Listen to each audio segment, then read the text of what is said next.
hari Senin 12 Rabiul Awal tahun ke-11 Hijriah, bersamaan dengan hari lahirnya Rasulullah, hari Senin tanggal 12 Rabiul Awal tahun ke-11 Hijriah, Allah perintahkan kepada malaikat Jibril, Jibril, kau turun jemput kekasihku Muhammad, cabut nyawanya, dengan catatan tanya dulu, jika dia sudah mau lakukan tugasmu, tapi jika belum mau tunda tugasmu sampai dia mau. Panggil 3 malaikat menyertaimu, Mikail, Israel, Israfil. Turunlah malaikat. Di langit ke-7 mereka masih berempat, langit ke-6 mereka masih berempat. Sampai di langit pertama malaikat Jibril berkata, wahai malaikat pencabut nyawa, kau sajalah yang turun ke dunia. Saya tidak tega menemanimu dan melihat engkau mencabut rohnya Muhammad SAW.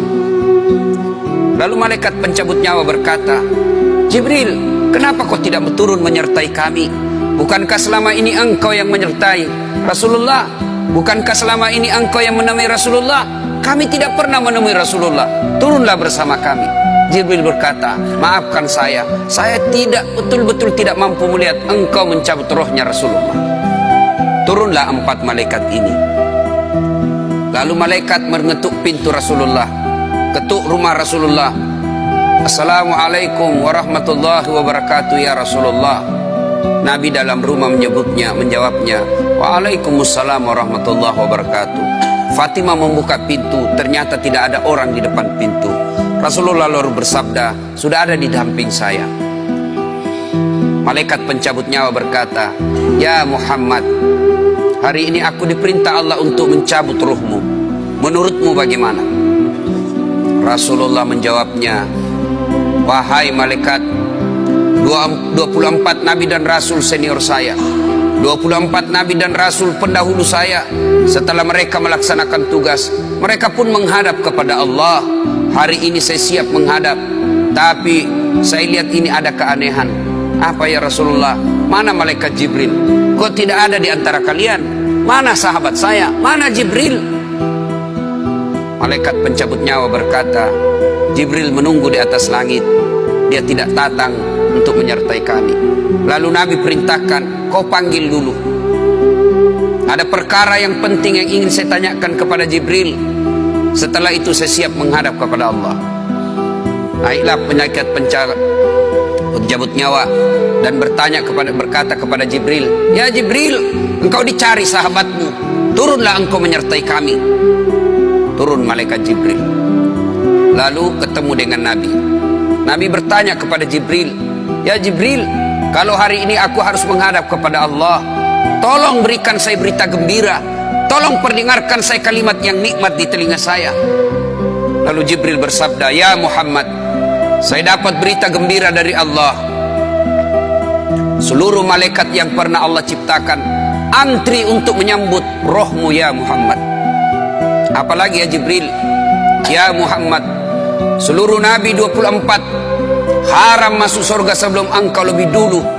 Meskipun engkau nabi paling terakhir, tapi Allah memberikan garansi dan jaminan, haram seluruh nabi dan rasul masuk ke dalam surga sebelum engkau lebih dulu ya Muhammad. Nabi mengucapkan alhamdulillah. Apalagi ya Jibril, ya Muhammad, jika engkau punya dosa dan kesalahan, Allah telah mengampuni dosa dan kesalahanmu. Nabi bersabda, alhamdulillah.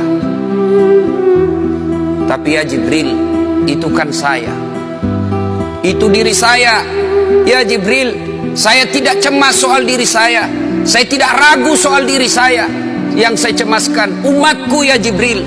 Bagaimana umatku sepeninggal aku kelak? Subhanallah, Nabi tidak mencemaskan anaknya, Nabi tidak mencemaskan istri beliau, Nabi tidak mencemaskan keluarga beliau. Yang beliau cemaskan umatku ya Jibril. Jibril lalu berkata, baiklah kalau begitu ya Muhammad, nantikan saya. Jibril lalu menghadap kepada Allah. Selang beberapa saat muncul kembali dan berkata, ya Muhammad, aku telah mendapat berita gembira dari Allah. Meskipun engkau sudah tidak di tengah-tengah mereka, meskipun engkau sudah tidak berada di tengah umatmu, selama umatmu berpegang kepada Quran dan Sunnah, mereka akan selamat dunia sampai di akhirat. Mendengar ini Rasulullah lalu tersenyum dan berkata, Alhamdulillah, segala puji bagi Allah. Malaikat pencabut nyawa, silahkan laksanakan tugasmu.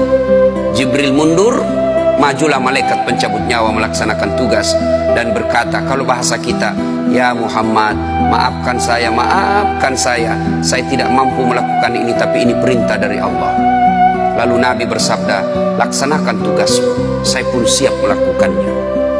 Mundur malaikat Jibril, majulah malaikat pencabut nyawa melaksanakan tugasnya. Keluar rohnya Rasulullah, perlahan-perlahan meninggalkan telapak kaki Rasulullah.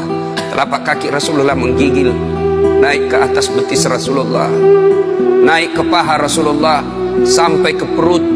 Bercucuran keringat Rasulullah, keluar keringat Rasulullah di wajah Rasulullah. Malaikat Jibril lalu berpaling. Nabi lalu bersabda, wahai malaikat Jibril, kenapa engkau palingkan mukamu? Apakah engkau jijik melihatku? Apakah kau jijik melihat wajah saya? Jibril bersabda, ya Muhammad, ketahuilah demi Allah yang menguasai segala-galanya, tidak aku jijik melihat mukamu ya Muhammad. Aku tidak tega melihat engkau menghadapi sakaratil maut. Aku tidak mampu melihat engkau menghadapi sakaratil maut. Nabi lalu bersabda, ya Jibril, ketahuilah, andai saja Allah tidak cinta kepadaku, andai saja Allah tidak sayang kepadaku, betapa sakitnya sakaratil maut ini. Tapi aku mohon kepada Allah, ya Allah, jangan engkau timpahkan sakitnya sakaratil maut ini kepada umatku. Bebankan seluruh penyakit sakaratil maut ini, bebankan seluruh sakitnya sakaratil maut ini hanya kepada aku. Jangan engkau berikan umatku ya Allah. Begitulah cintanya Rasulullah kepada kita.